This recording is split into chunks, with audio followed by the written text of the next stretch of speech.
everyone. Welcome back to Friday Sews. I've been gone for a couple of weeks.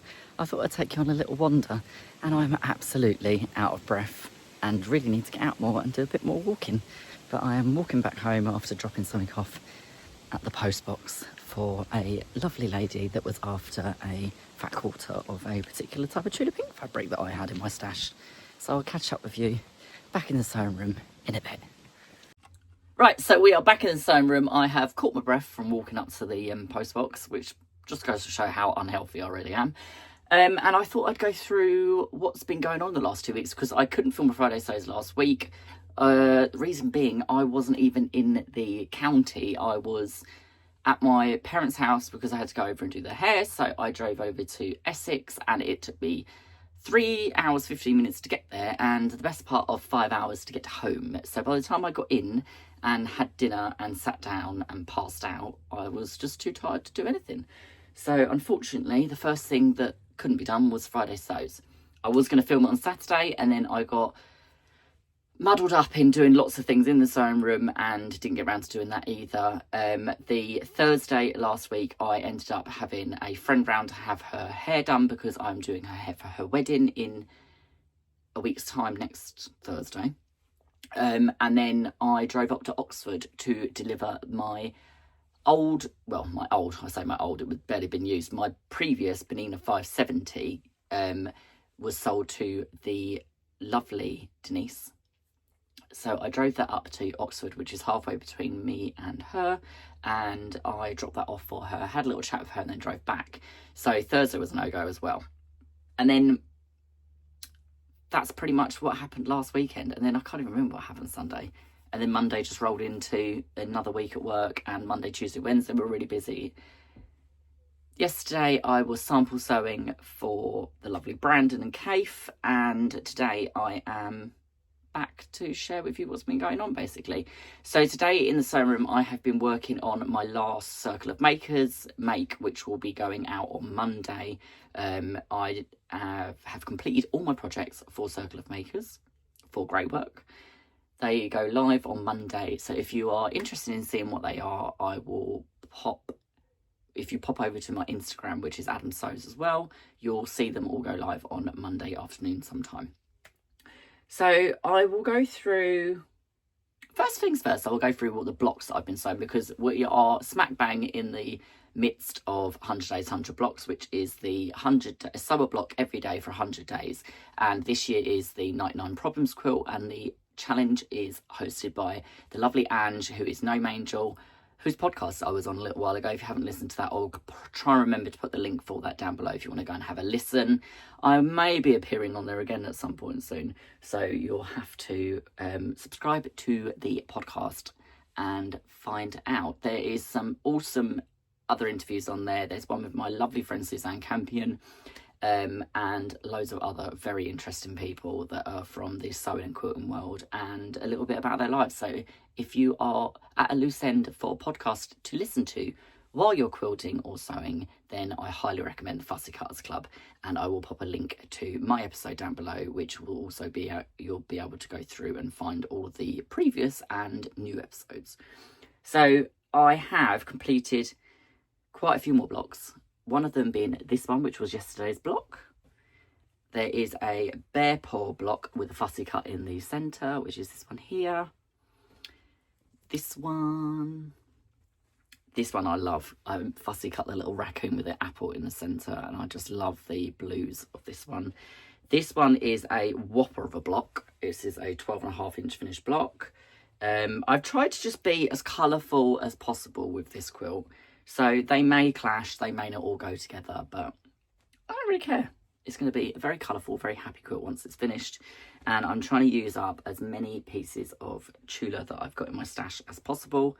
And I think this one is the last one since I've last recorded any vlogs. Yeah, so I think those two I might have shown you already. But yeah, anyway. Let me move all of those back before I lose my place as to what order they were in. Yeah, so I need to, once I film this, I will be doing today's 100 Days, 100 Blocks. The block is 25 25, yes, because 24 was yesterday, because it was my dad's birthday yesterday. So those are all the blocks that I've been sewing. As I said, I have been sewing some other things. I can share that with you on Monday. I can't share that with you until then. But I thought I'd go through what's been turning up over the last 2 weeks. One of them being the lovely Steel City Fabrics were having a sale of all of their Renaissance ribbons from old collections. And I couldn't help myself but go on there and grab some of the teacups in both widths. So this is 1.5 and this is 1 inch. I got some of the lovely Mad Hatter one. These are all from Curiouser, and then I got the big pink teacups and the 1 inch teacups. So yeah, I'm stocked up on some of the Curiouser ribbons because I was running low on some of those.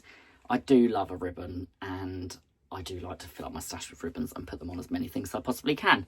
So they are the ribbons that turned up from Steel City Fabrics. I don't know if she's got any left.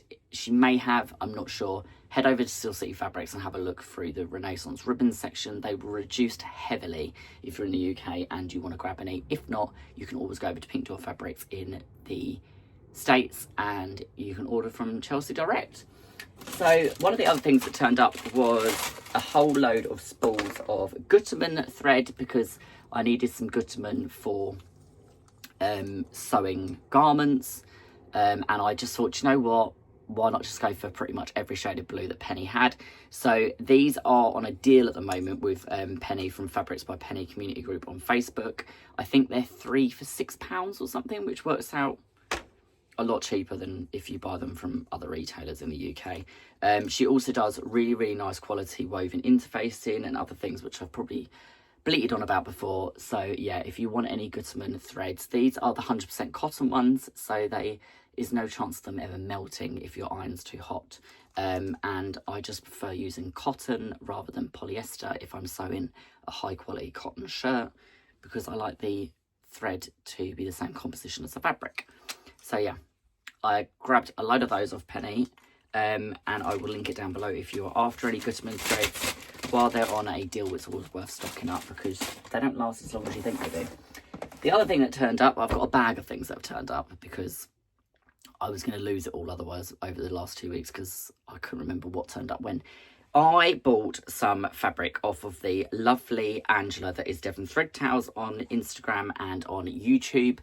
I have been very lucky, and I'm very grateful that I've been able to become very good friends with Angela over the last couple of years, and I've managed to spend quite a lot of time with her at shows and at the retreat that we went to in November. And this November, when we go on retreat again, for the most of us are vloggers, some of us aren't, she will be there again, and I'm very much looking forward to spending another weekend with her and all my lovely friends.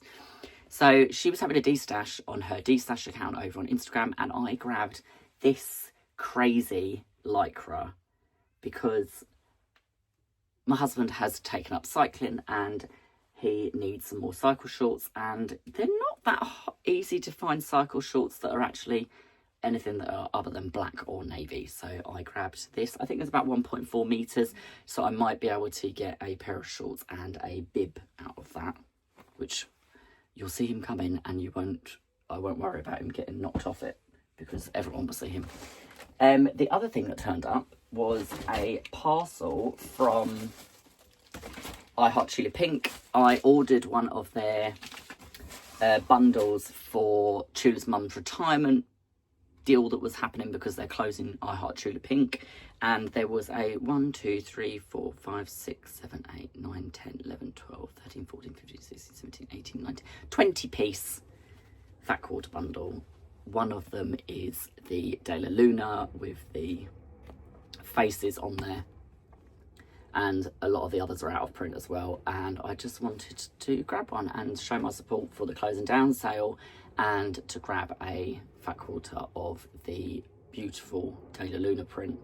And there's some other fun ones in there as well. So I think what I'm going to do with this is keep it to one side for now, and then just make a really leery wild quilt with all these random fabrics that have been put together and curated for that bundle. The other thing was, though, that because it was closing down sale, they were basically putting free items in every order that went ahead. So I managed to get a Tulip Pink Solids EPP kit, which is fab because I can put that in with my 1-inch hexie kits that I am currently working on. I have actually been working on those over the last couple of weeks.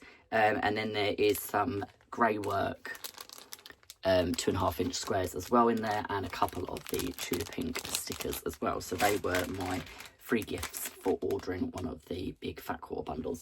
So they are, I was very excited when they turned up. The other thing that I managed to get hold of off a D-stash was a fat quarter of tail feathers, which is an out of print from quite a long time ago. So I managed to get hold of one of these. I just love this fabric, and I have got a little tiny weeny bit of it that the lovely Lyra sent me, but I didn't want to use it because it's such a small amount. So now I've got enough to replace the little bit that I do have, so I can use the bit that I have, and I know that I've got a fat quarter of it in my archive. So yeah, that is pretty much all that's been going on in the sewing room over the last couple of weeks. I did also have a little bit of a splurge, and I'm going to reposition the camera and I'll show you. So just before I show you what I had a splurge on, I just wanted to talk to you about the next Art East quilt along. So as many of you know, I've got the Winnie the Pooh 100 Acre Wood Sew Along, which was the previous one that the lovely John and Matt over at Art East Quilting had curated and made basically, and run as a sew along over, I think it was 9 or 10 months. I got it pre-released so I could test the patterns, and I am very happy to let you know that if you haven't already seen any of the posts on Instagram, on YouTube, or any of the other channels, that there is now going to be a new sew along that starts very soon, and it is called, I can't remember what it's called, 2 Steps something, but it's basically the Neverland quilt. So there is Peter Pan, Captain Hook, Tinkerbell, all of the characters that you could possibly want. It comes in 2 colorways, dusk or dawn. One is blue, one is pink, and it is absolutely incredible. I will try and insert some images of both of the colorways here. So you've got dusk and dawn. It is, I cannot wait. It is such a good quilt. It finishes up at quite a good size as well. Most of them are huge, so they will cover most beds. Or they're really good for on the sofa. So if you haven't signed up for it and you would like to, and you would like to be part of the whole Art East community circle that is over on their website as well, there's a whole dedicated platform for it, so you can sew along, share your progress, get tips and tricks from other people that are sewing along with you.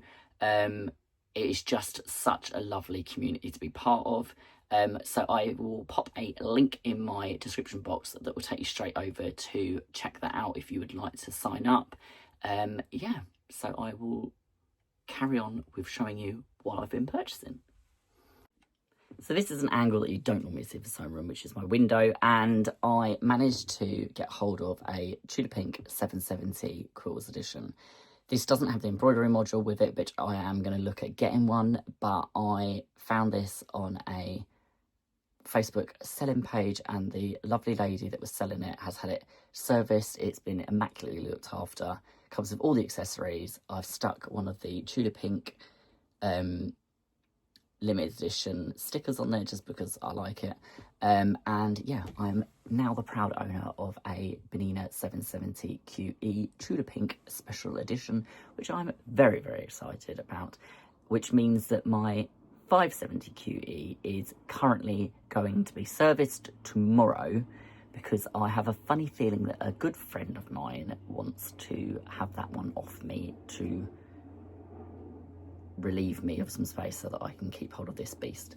So I will talk to you all soon. I hope you've had loads of time to get some sewing in, and I will see you all again very soon. Ciao for now.